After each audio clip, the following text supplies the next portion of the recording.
പലവട്ടം നമ്മൾ പറഞ്ഞിട്ടുണ്ട് ഇലവർഗ്ഗം നമ്മൾ കഴിയുന്നത് നമ്മളെ വീട്ടിലുണ്ടാക്കി കഴിക്കുക എന്നുള്ളത്. അപ്പോൾ അതിൽ കറിവേപ്പില, ചീര, പുതിന, മല്ലിച്ചപ്പ് അങ്ങനെയുള്ള കുറേ ഐറ്റംസ് ഉണ്ട് ഇലവർഗ്ഗത്തിൽപ്പെട്ട് നമ്മുടെ നാട്ടിൽ ഉപയോഗിക്കുന്നത്.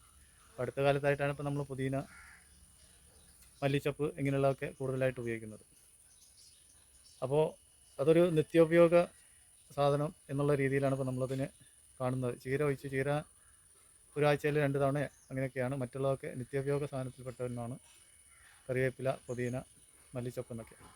അപ്പോൾ അത് നമുക്ക് ഉണ്ടാക്കാൻ പറ്റുന്നത് നമ്മൾ വീട്ടിൽ പിന്നെ കൃഷി ചെയ്ത് ഉണ്ടാക്കുക എന്നുള്ളതാണ്. കാരണം ഈ ഇലവർഗ്ഗത്തിൽ അടിക്കുന്ന കീടനാശിനി അത് എത്രയാണോ അതിൻ്റെ അളവ് അടിക്കുന്നത് അത് അത്രയും നമ്മുടെ ശരീരത്തിലേക്കാണ് പോകുന്നത്. കാരണം ഇലവർഗ്ഗം നമ്മൾ എത്രയാണ് കഴുകി വൃത്തിയാക്കുക എന്നുള്ളത് ഓരോരുത്തർക്കും അറിയാൻ കഴിയും. സോപ്പിട്ട് കഴുകുകയോ അങ്ങനെയൊന്നും ചെയ്യാൻ കഴിയില്ല.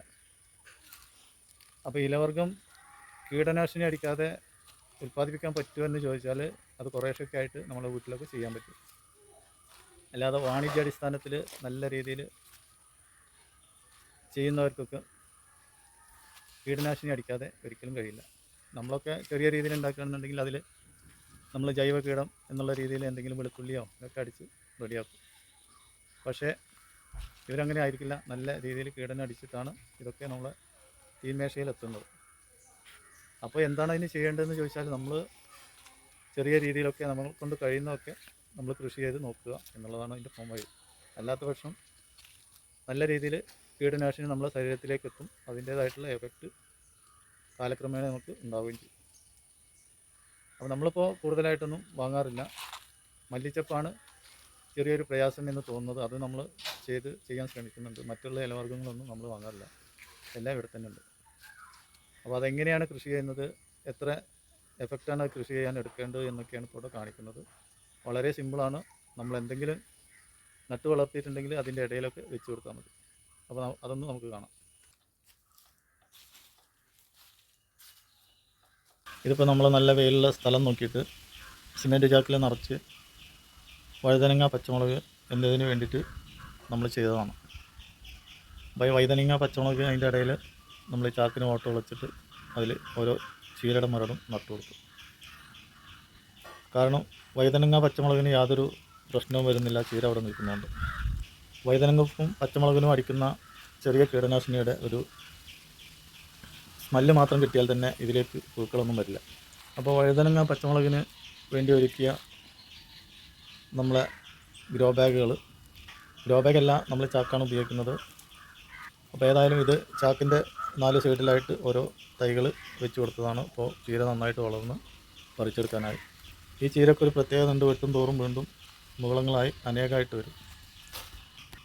ഇതിപ്പോൾ നമ്മൾ കീടനാശിനി പ്രയോഗിച്ചിട്ടില്ലെങ്കിൽ ചെറുതായിട്ടൊരു ലീഫിനൊക്കെ ചെറിയൊരു കുത്തൊക്കെ ഉണ്ടാവും, അത്രയും ഉണ്ടാവുള്ളൂ.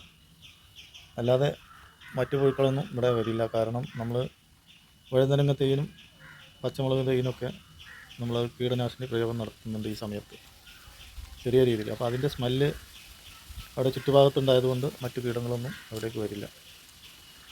കീടങ്ങൾക്ക് ഏറ്റവും പ്രിയമായിട്ടുള്ളത് ലീഫ് ഇലകളോടാണ്, പച്ചിലകളോട്. അപ്പോൾ അതുകൊണ്ട് തന്നെ പച്ചിലയാണ് ഇപ്പോൾ നമ്മളെ ചീര, പുതിന, മല്ലിച്ചപ്പ് എന്നിങ്ങനെയുള്ള കറിവേപ്പില എന്നിങ്ങനെയുള്ള സാധനങ്ങളൊക്കെ ഇലവർഗ്ഗമാണ്. ഈ ഇലവർഗ്ഗത്തിൽ കീടനാശിനി പ്രയോഗിച്ച് കഴിഞ്ഞാൽ പിന്നെ നമുക്കത് ശരിക്ക് കഴുകി വൃത്തിയാക്കിയാലൊന്നും പോവില്ല, അതിലൊക്കെ പറ്റി പിടിച്ചിട്ടുണ്ടാകും. നമ്മൾ ഇലവർഗ്ഗം ഇപ്പോൾ എത്രയാണ് കഴുകുക എന്നുള്ളത് നമുക്കറിയാം. മറ്റുള്ള എന്തെങ്കിലുമൊക്കെ ആണെന്നുണ്ടെങ്കിൽ നമുക്ക് തോല് ചെത്തി കളയുക, അങ്ങനെയുള്ള പല മാർഗ്ഗങ്ങളുണ്ട്. പക്ഷേ ഇലവർഗ്ഗത്തിന് യാതൊരു മാർഗ്ഗമില്ല. അപ്പോൾ കീടനാശിനി പ്രയോഗിച്ചു എന്ന് കരുതുന്ന ഇതുപോലുള്ള പച്ചിലവർഗ്ഗങ്ങളൊക്കെ നമ്മൾ വാങ്ങി കഴിക്കുന്നത് ഏറ്റവും വലിയ ഗുരുതരമായിട്ടുള്ളൊരു വീഴ്ചയാണ്. നമുക്കറിയാത്തൊരു കാര്യമാണ് ഇലവർഗ്ഗത്തിൽ വിഷാംശം അടിച്ചു കഴിഞ്ഞാൽ നമ്മളെങ്ങനെ നമ്മുടെ ശരീരത്തിൽ അതെത്തും എന്നുള്ളത്. ഒരു കാലത്ത് കറിവേപ്പിലൊന്നും നമ്മളെ ഗൾഫ് രാജ്യത്തേക്ക് കയറ്റി അയക്കാത്തൊരു പ്രശ്നം ഉണ്ടായിരുന്നു. അപ്പോൾ അതിൽ വിഷാംശത്തിൻ്റെ അളവ് കൂടുതൽ കണ്ടുകൊണ്ട്. അപ്പോൾ അതാണ് ഇലവർഗ്ഗത്തിൻ്റെ കഥ. അപ്പോൾ അതുകൊണ്ട് തന്നെ കഴിയുന്നതും നമ്മളെ വീട്ടിൽ ഇതുപോലെയൊക്കെ ഉണ്ടാക്കിയെടുക്കുക എന്നുള്ളതാണ്. പുതിന നമ്മൾ ഇന്നലെ ഇവിടെ കാണിച്ചു, ഇന്നലെ പലതവണ ആയിട്ട് നമ്മൾ കാണിക്കുന്നതാണ് പുതിന. അപ്പോൾ അതും നമ്മൾ ഒരു വിഷവും ചേർക്കാത്ത രീതിയിലാണ് നമ്മളവിടെ തയ്യാറാക്കുന്നത്. അതുപോലെ തന്നെ കറിവേപ്പില ഇപ്പോൾ നമ്മൾ എല്ലാ ഡ്രമ്മിലും വെച്ചിട്ടുണ്ട്. പറമ്പിൽ മൊത്തം കറിവേപ്പില വെച്ച് പിടിപ്പിച്ചിട്ടുണ്ട്. അപ്പോൾ അതിൻ്റെ തുടക്കമാണ്. അപ്പോൾ അത് വിഷമില്ലാത്തത് മറ്റുള്ളവർക്ക് കൊടുക്കുക എന്നുള്ള രീതിയിൽ തന്നെയാണ് നമ്മൾ ചെയ്യുന്നത്. കറിവേപ്പില വീട്ടിൽ വളരില്ല എന്നുള്ള ഒരു പ്രയാസമുള്ളവർക്ക് വീടിൻ്റെ ടെറസിൻ്റെ മുകളിലൊക്കെ ഉണ്ടെങ്കിൽ ഒരു ഡ്രമ്മിലോ ഒരു ഗ്രോ ബാഗ് ശാശ്വതമല്ല, അത് 1 വർഷമോ 2 വർഷമോ മാത്രമേ ഉണ്ടാവുള്ളൂ. പക്ഷേ ഒരു ഡ്രമ്മായാൽ കുറച്ച് കാലത്തേക്കൊക്കെ ഉണ്ടാവും. അപ്പോൾ ഒരു ഡ്രം ഉപയോഗിച്ചിട്ട് അതിൽ 1-2 കറിവേപ്പില നട്ട് കഴിഞ്ഞാൽ വീട്ടാവശ്യത്തിനായിട്ടുള്ള കറിവേപ്പില അതിൽ നിന്ന് കിട്ടും. ചില തൊടിയിൽ കറിവേപ്പില വളരാൻ പ്രയാസമായിരിക്കും. പിന്നെ നമ്മൾ കറിവേപ്പില വെച്ച് കഴിഞ്ഞ് അത് പൊടിച്ച് വരുമ്പോഴേക്കും നമ്മൾ അതിൽ നിന്ന് നുള്ളിയെടുക്കും. അപ്പോൾ അങ്ങനെയൊക്കെ പ്രശ്നങ്ങളുണ്ടാകുമ്പോൾ വളരാൻ വളരെ പ്രയാസമായിരിക്കും. അപ്പോൾ അതുകൊണ്ട് ടെറസിൻ്റെ മുകളിൽ നല്ല വെയിൽ കിട്ടുന്ന സ്ഥലത്താണെങ്കിൽ നന്നായിട്ട് വളരും. അപ്പോൾ ഈ പറഞ്ഞതൊക്കെ തന്നെയാണ് ഇലവർഗ്ഗത്തെക്കുറിച്ച് അറിയാനും അറിഞ്ഞിരിക്കാനും വേണ്ട കാര്യങ്ങൾ. അപ്പോൾ ഇതുപോലൊക്കെ നമ്മൾ ചെയ്താൽ കുറേയൊക്കെ കീടനാശിനി നിന്ന് നമുക്ക് മോചനം കിട്ടും. കാരണം നമുക്ക് തന്നെ അറിയാം, ഇലവർഗ്ഗത്തിൽ കീടനാശിനി അടിച്ചാൽ അതെങ്ങനെ അതിൽ നിന്ന് വേറിട്ട് പോകുമെന്നുള്ളത് നമുക്ക് ചിന്തിച്ചാൽ മനസ്സിലാക്കാവുന്നേ ഉള്ളൂ. പിന്നെ അത് വാണിജ്യാടിസ്ഥാനത്തിൽ അടിച്ചു വരുന്നില്ല എന്ന് പറഞ്ഞാൽ അത് വളരെ ലോജിക്കില്ലാത്തൊരു കാര്യമാണ്.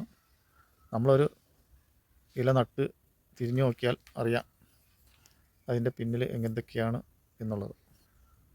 അപ്പോൾ ഇത്രയും നല്ല ക്ലിയറായിട്ട് നമുക്ക് ഇലവർഗ്ഗങ്ങളൊക്കെ നമ്മളെ തീന്മേശയിൽ എത്തുന്നുണ്ടെങ്കിൽ ഇതിൽ നന്നായിട്ട് കീടനാശിനി പ്രയോഗമുണ്ട് എന്ന് തന്നെ നമുക്ക് മനസ്സിലാക്കാം.